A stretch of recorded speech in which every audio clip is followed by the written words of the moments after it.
Gentleman from Charlottesville, Mr. Toscano.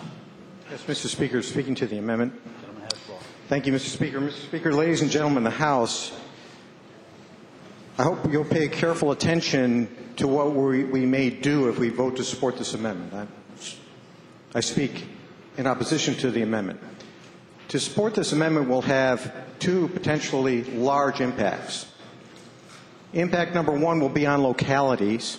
And impact number two, perhaps more importantly, it may really affect children. First, localities. We heard a lot of discussion in this session about unfunded mandates. And later on in the session today, we may have a debate or discussion about bills that are being vetoed because they will impose a huge unfunded mandate on localities. This is unfunded mandates in spades. It will really affect your local budgets. Now, some of the larger jurisdictions may be able to suck up the problem. Places like Fairfax may be able to deal with it. But if you look at the smaller jurisdictions where CSA funding and changes in it could have a large impact, you have to be very concerned. I know some of you have gotten letters and emails from your jurisdictions talking about this. The smaller jurisdictions who are worried about what will happen by redefining this definition of foster care and how it will be reimbursed by the state. So if you represent smaller jurisdictions, be very careful about supporting this bill because it will load up the costs on the localities. But beyond that, think about the children for a little bit here. As some of you know, in my other life, I represent a Department of Social Services. But some of you may not understand what happens with a child that comes into foster care and what options are available to the localities in trying to place that child so that child can get the services they need. So I want to give you some flavor of that because in taking this vote today, you will have an impact on the services that may be provided. In my 25 years of representing this department, I have seen it all. But in the last couple of years, I've seen a couple of cases that have been pretty dramatic. I've seen evidence of a child being placed in one of those dog cages. Some of you have them at your house. Those small dog cages kept there for several hours by a parent.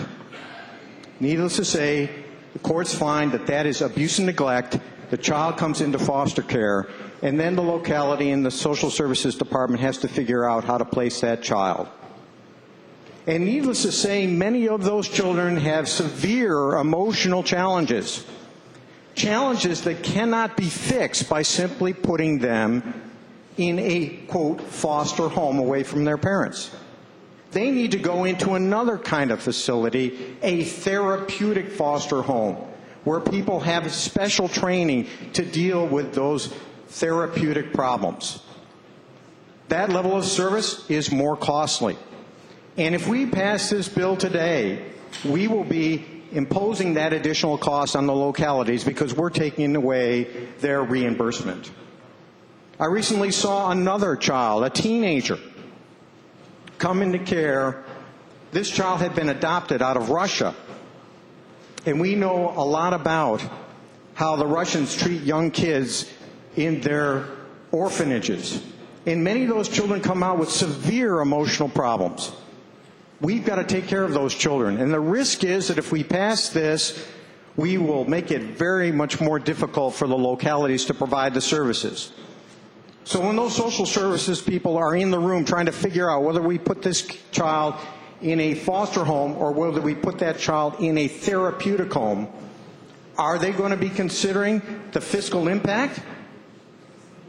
Are they going to let that child languish in a foster home where they could get some better services in a therapeutic home that will help perhaps change their life, turn their life around, and make them potentially productive citizens in our Commonwealth?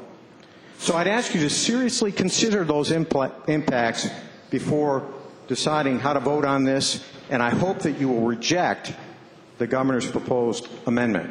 Thank you. Speaker.